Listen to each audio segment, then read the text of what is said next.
Welcome to our latest LitLunch online. I'm Lucy Popescu, Chair of the Authors Club, and hopefully we'll be able to meet again together very soon. But in the meantime, I'm delighted to be able to talk to Peter Pomerantsev about his latest book, This Is Not Propaganda, Adventures in the War Against Reality. Peter is a visiting senior fellow at the Institute of Global Affairs at the London School of Economics, an author and TV producer. Soviet-born, he specializes in propaganda and media development and is a widely cited expert on disinformation and media. His book on Russian propaganda, Nothing is True and Everything is Possible, won the 2016 Royal Society of Literature Ondaatje Prize and has been translated into a dozen languages. His latest book, This Is Not Propaganda, recently published in paperback, explores global attempts to destabilize democracies through the extremisms of social media. It was named Book of the Week by the Times, Observer and Evening Standard and won the 2020 Gordon Burns Prize. Welcome, Peter. Hi, Lucy. So we live in a world where influence operations run unchecked, a world of dark ads, hacks, bots, soft facts, Putin, trolls, and hopefully not for much longer, Trump. In trying to make sense of the disinformation age, Peter has met Twitter revolutionaries, behavioral change salesmen, jihadi fanboys, truth cops, and many other interesting characters. When information is a weapon, everyone is at war. So, Peter, what inspired you to study the contemporary tools of propaganda? So it's my background's in the media, so I suppose it's something that I'm never far away from. But it was really after I came back from Russia, where I wrote my first book, and in Russia I'd seen this kind of where I attempted to describe this new kind of propaganda model in social psychology, which seemed very new to me in its treatment of the truth, I suppose, and in the way that it kind of tried to, the Kremlin tried to manipulate society. Um, and then lo and behold, kind of I came back to London, and I saw so many of the things that I'd seen in Russia kind of start to sprout in what we used to think of as the West, in Britain and America and parts of Europe. Talking about sort of the mainstream of conspiracy theories and this kind of like sense that we live in a world where truth is somehow unknowable, and kind of regimes that don't really focus on any kind of concrete idea of the future, but kind of dwell in these nebulous, manipulative nostalgias. And the idea of the people constantly being recreated over and over again in what we now think of as populism. And well, now, which we think of as populism. And I was just very interested. What had I, did I witness something in Russia that was somehow a presentiment of what was happening here? Are we dealing something systemic? Is there a systemic crisis going on in culture, in media? Why this is happening? And so the second book it's around the world book. I go to South Asia and Latin America and the Middle East and Ukraine and Britain and back to Russia a little bit as well, and try to understand, try to answer those questions. And yeah, that's how I kind of got into it. But meanwhile, I kind of moved out of making media, even though I still write and make radio shows, and I kind of analyze it. I've got this little research initiative, which was at the LSE, is now moved to Johns Hopkins, where we look at the new types of propaganda out there and we think about what to do with them. I love the fact you start with the Philippines. I mean, lots of stuff there that was very interesting that I had no idea about. I mean, you as you said, you take in a number of countries and regions, including the Balkans, Brazil, China, Mexico, and the US. But for the most part, you always come back to Russia and Vladimir Putin. Why is that? So, I mean, that's the start of my journey in some sense, both personally, because the book is not just it's not just a piece of reportage or even social science. It is an attempt at thinking about how we approach this subject from a slightly, dare I say, slightly pretentious point of view. So the prize, the two prizes that I've won for each of my books, they've actually been for writing rather than for journalism or for or for social research or something. So the book is very much grounded in a family memoir. It's actually a family memoir meets reportage and social science analysis, which is sort of kind of where the dynamic of the book is generated from. So it starts with my parents' story in the Soviet Union. They were Soviet dissidents. I spent time in Russia. So it's an openly very subjective book in the sense that I'm placing myself at the heart of the narrative. And you know, we can ask why I've decided to do that, but so I'm very tied to Russia, and my parents are very tied to Russia. So there's a very strong personal story there. But then again, there is something I think important in the role Russia plays in all of this. Not because I think it's managed to export its propaganda model. I think this is a zeitgeist, I think, you know, defined by culture and technology. But Russia has been one of the fastest sort of big powers to start using this new propaganda as a weapon at home and abroad in a very kind of focused way. So it does manage to sort of capture attention, and it has been at the avant-garde of a lot of these processes, which is why people now talk about the Chinese propaganda Russianizing and stuff like that, or Russian style information operations, even though everyone does them. Russia has managed to brand it. A bit like, you know what I compare it to? Russian salad. You know, Russian salad, Olivier, it's actually not particularly Russian. It was invented in France, but it's become Russian salad because they kind of made it their own. So a lot of these propaganda techniques, they were developed in all sorts of places, but Russia has kind of stamped its branding on them and has invested in them. So it's important that way. Then on a deeper level, as I explore in the book, I think the cultural crises that we're seeing in the West and a lot of other places at the moment, they kind of engulfed Russia earlier in the 1990s. And that's kind of the deeper ideas that sort of, you know, sort of spread throughout the book towards its ending. Kind of one of the main theses of the book is this idea that the future arrived first in Russia, that in Russia, all forms of 20th century ideologies crashed and burned already in the 1990s. And this belief in truth and objective facts was already deeply devalued for a bunch of historical reasons. And we're kind of arriving at the same sort of place now. So Russia is sort of the place where the future arrived first is one of the theses of the book. But again, look, even without that, I think anyone writing about propaganda today would end up putting Russia somewhere in the middle of events. Yeah, I mean, I love the way you bring your parents' story into it. At the end of each chapter, you interweave it really, and it's really poignant. And also, I like the way you make those connections between their them being dissidents and I don't know what would happen to them now. I suppose very different. Um, you went to Russia. I know you were educated here, but you went back to Russia, and you were a reality TV producer. So how does that influence your work today? I spent 9 years living in Russia. I went there after university. I spent 2001 to 2010 there. And I did a bunch of things, actually. I worked for a think tank first. Then I went to film school there. So I got kind of a Russian film education, which was interesting. I learned a lot there, actually, both about the culture, but also, I suppose, about how to make films. And then, yeah, like a lot of people who dream of being the next Tarkovsky, the brutal reality was that I ended up working in TV. And reality shows were like the big thing at the time. So I worked on reality shows, factual entertainment projects, you know, documentaries, all that kind of stuff, for entertainment channels. How did it look? I mean, the reality show question goes much deeper than Russia. I mean, I think there's something very, very interesting in that the reality show becomes the dominant entertainment genre in the 90s and 2000s. At the same time as politics is being bled of meaning, you know, that kind of like, you know, think about the great masters of politics at the time, Clinton, I mean, Berlusconi, which is really probably the most important figure in so many ways. You know, these are all kind of reality show characters where, you know, the ideology can be quite thin. There's no great left versus right, communist versus capitalism ideas anymore. Everything is about image. Everything is about performance. Politics becomes even more performative than it was in the past. And it's very interesting that at the same time as our culture is kind of bled of political meaning, because there's only one version of the future left by that point, just some version of democratic capitalism. The reality show is also becoming our main entertainment form, you know, which is, you know, a form just about performance where the substance is almost non-existent. And I think that's very, very interesting that both our, our dominant entertainment forms and our dominant political kind of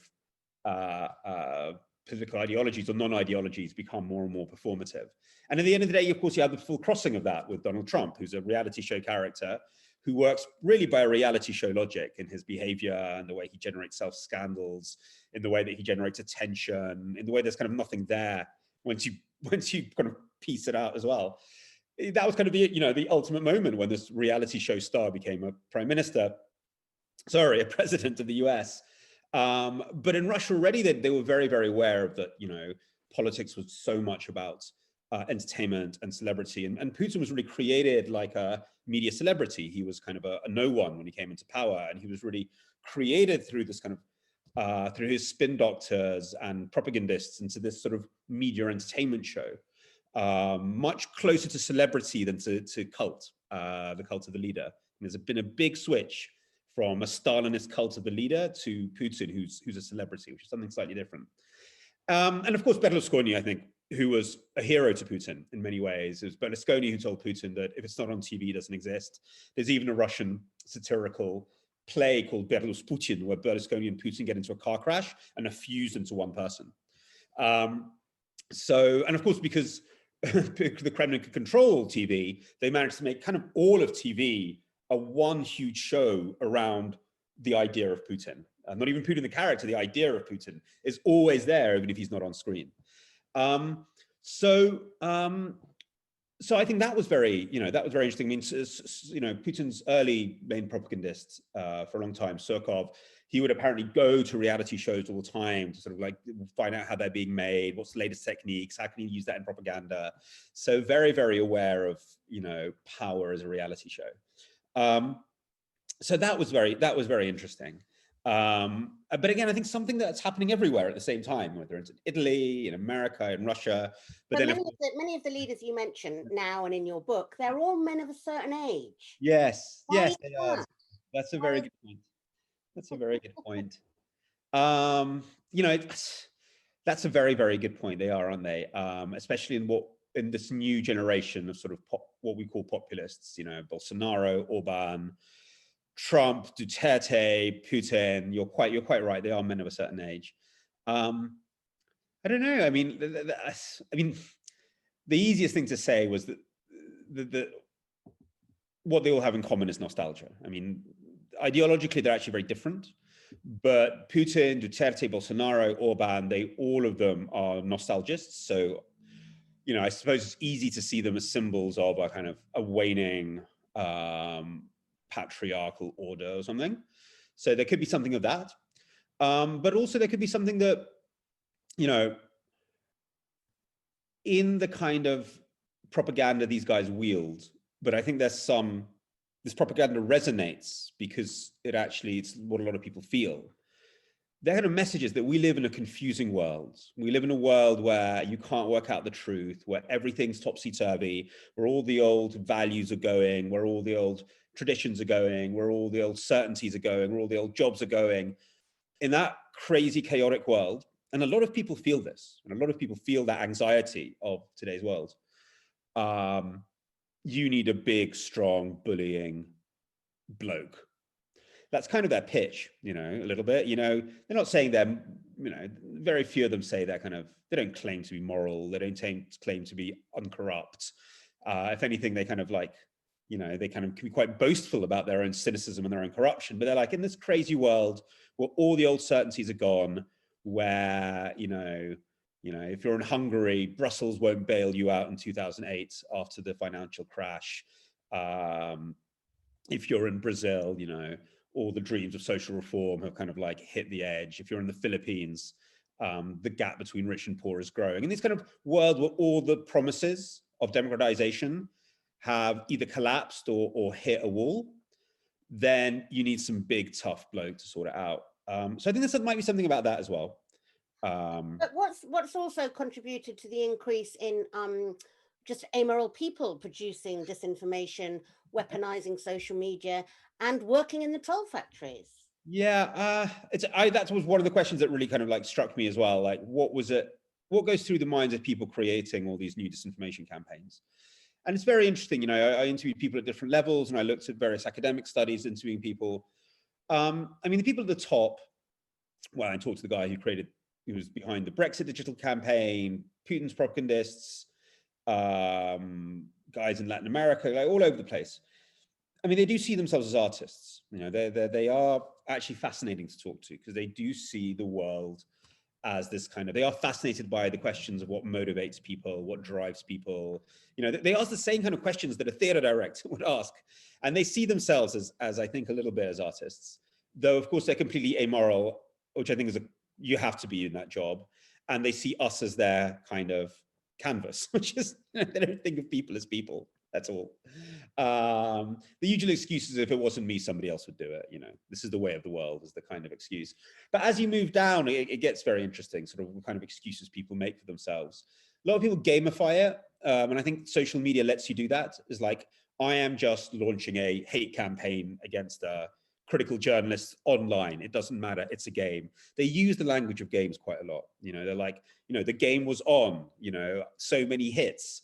There's something, you know, about social media and avatars, which lets you kind of disappear and turn it into a game and then switch off. I mean, in people who worked in the Russian troll factory, I talked to a very brave journalist who spent several months there and kind of told me and others about her insights there. And that was one of the big things for her. She was like, these people just your kind of ordinary everyday troll, is a perfectly normal person, maybe even a student quite often, or somebody with languages, if they're doing it in languages, who just, you know, comes to work, does the job, and then goes home. And, you know, it's having, you know, while they're writing sort of fake blog posts about how evil the West is, they're planning their holiday to Italy.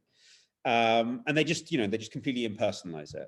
She said only a very small percentage of people were actual sadists. They existed. Like, there were people who just were there to kind of express their hatred to the world, but they were quite rare.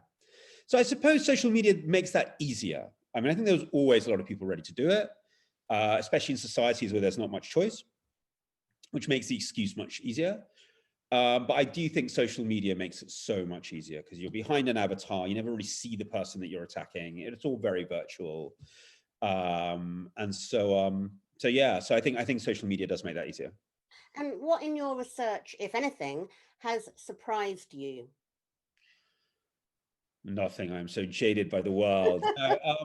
The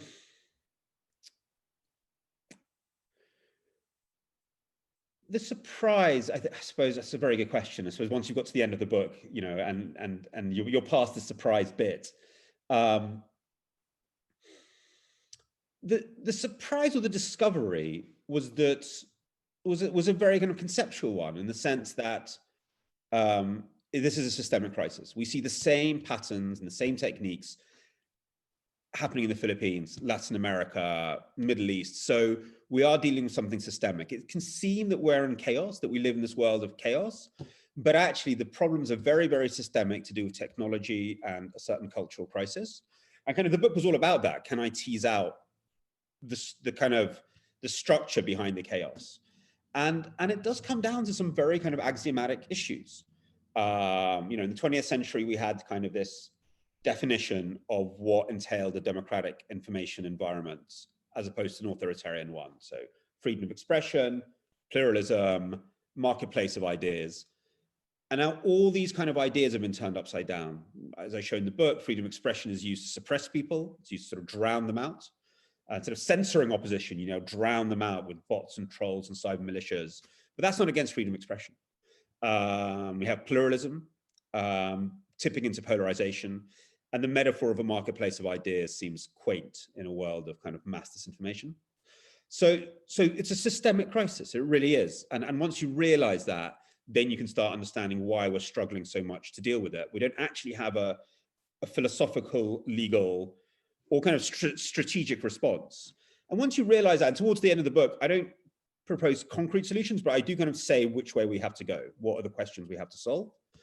And kind of so in our research at the LSE and at Hopkins, that we think much more practically about the solutions.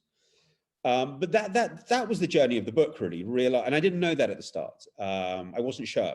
I knew that I was going to tell all these stories, but I wasn't sure what is it that we have in common. So that was the thing, finding that there is The surprise was that actually it's not chaos, that there's something structural going on, and therefore it is solvable. It's just going to take a lot of effort. Well, I'm going to come on to your recommendations in a minute, but I just wanted to ask, you wrote This Is Not Propaganda before COVID. Right. How do you think the fallout or the repercussions from the pandemic will affect the propaganda wars? I mean, do you think we'll emerge with a renewed desire for truth and facts? Yeah, it's very interesting because it's like the COVID process is like the final battle between, you know, the world of the propaganda of conspiracy and unreality and mistrust, and kind of really quite wonderfully bland Enlightenment values about research and evidence, which is kind of part of the story of my book, or a big part. And it's been interesting. I've been making kind of a bunch of radio shows over COVID, asking this question: who's going to win? My sense is that it's actually a huge victory for truth and evidence. It's, you know, the populists have had a very bad COVID. I mean, I don't know. We can't say why Donald Trump lost, but the election, but this could well have been the deciding factor for a lot of people. You know, a lot of these populists have not had great COVIDs at all. So, and if the vaccine does turn out to be okay and is rolled out okay, I mean, that's a real victory for evidence and factuality, and why we need truth. I mean, truth is not pleasant, but it's bloody useful. And the people who've done really well during the crisis are sort of Merkel and the president of Taiwan, and all these very grounded sort of centrist fact-based leaders have suddenly had a really good COVID. So, and Johnson has had a terrible COVID, and he's many things to many people, but he's obviously not very hot on evidence and facts and stuff. So overall, I think if this is the final battle, it could be a turning point. It really could be a turning point. It's made people think about truth and evidence again, and expertise, and why we need it. And there's the politics of nostalgia and fantasy and spite is not helpful in dealing with a pandemic. So I'm positive. I have to say, a lot of people I interview are not positive. They think because the pandemic will, cause this huge economic crisis, when things are hard, people actually become more irrational. There is no kind of like things get bad, people return to reality. Quite the opposite. They can get, they start blaming, the lizards and the Jews. So that could be a consequence as well. If there is some, or if the economic crisis that we're already in spirals out of control, then actually in the long term, we'll see more fantastical, hate-driven identity politics. But I'm going to be optimistic this week. I don't know about you, Lucy. How do you feel? But do you have any recommendations for us as we approach 2021? Well, listen, we have to look to reform this whole information ecology, and it's a whole ecology that's collapsed. It really is like an environmental catastrophe that's happened to media, because it was such a complex thing. In Britain, think about it. We had this very complex design. I'm not saying it was good or bad. I'm just saying it was complex and it was sustainable in its own way. You had newspapers that were meant to represent social classes, and the newspapers would go on the BBC, and you had these different kind of opinions meeting. It's a very, very kind of delicate sort of construction, and that's all collapsed. The newspapers don't mean anything anymore to people. Parties don't represent stable bits of society. Sociologically, we're adrift, and the BBC isn't this kind of huge forum anymore.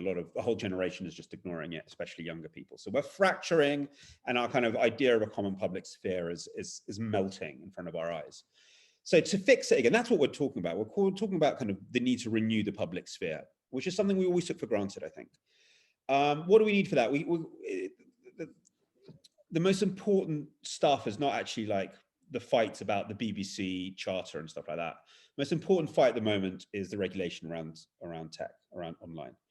Are we going to have power over these huge companies like Facebook, like Google, and so on and so forth, in order to have oversight over the way they shape the information environment, and also have some sort of role in governing it as well? So, I mean, that has a million ramifications, but let's say we have some say over when you type in Syria and YouTube, should they be obliged to give you a mix of content, which includes high quality content? And if there's a conspiracy theory, should they be obliged to have the debunking of the conspiracy theory next to it? I'm not talking about censorship. I don't think censorship is a way forward in democracies, but if we can start having much more say about how algorithms shape our information environment, we could start having a much more balanced one. So that regulatory bit is absolutely key, and it gets into very interesting things like, I think we need online identities, for example. So I think that whole kind of world of bots and trolls, of fake accounts, I think that really has to end. The companies say they want to end it, but they don't do anything about it. I think if you're online, you have to have a real identity. You can be pseudonymous. You don't have to, there's, that people don't have to use their real names. I don't think that's necessary at all, and that's dangerous often. But this idea of a stable online identity with your own online account where you keep all your data, I think that's the way forward. The Estonians have already pushed that idea. And look, that's very important because we want our public sphere to be one man, one vote, or one woman, one vote. We don't want 1,000 bots influencing one vote. This online space should be reflective of society. At the moment, what we have is fringe, crazy stuff, or anything a propagandist wants to push, becoming the agenda setter online because they know how to manipulate the algorithms. They use fake accounts to make a certain piece of agenda swell. So we have this very distorted online public sphere. I think that has to end. So there's a lot of big changes that need to happen, and those are regulatory changes. They're quite complex. They're not easy reading, but it's very important that the public starts to understand how crucial they are. So regulation is super important, and I think that also has to mean sort of support for public service media. To the extent that we support kind of hospitals and the army, I think we need support for journalists and journalism. And I think journalism needs to sort of rethink what it does. I think it's, if we admit that the marketplace of ideas metaphor is pants, then the job of journalism isn't just to sort of shout one opinion. Here's what we think, and here's what we think, and the idea that somehow balances out. We think about how do we create fora where our kind of public debates actually moves towards some sort of common decision making and consensus, and how that happens. Again, there are technological fixes to that, but there's also responsibility of journalists, not just, I think in America, for example, a CNN producer has to think about how he talks to a Fox News viewer. I don't think it's enough to just say they're all stupid and they're all evil. I think you have to start understanding them and reaching out to them and building these dialogues. So I think that's very important. So that's just the start, regulation and a really kind of an overhaul of how we approach the role of public service journalism, and what that means, and how that's paid for, and how that's incentivized. I mean, we have a background to this. In the 1920s, we had a similar crisis with radio. And if you read Lord Reith's autobiography, he writes about the 1920s much the same way as we talk about the internet today, as the radio is kind of bringing this kind of chaos and polarization, and dictators are using it. And you have an intervention as big as the BBC to kind of transform our media environment in Britain.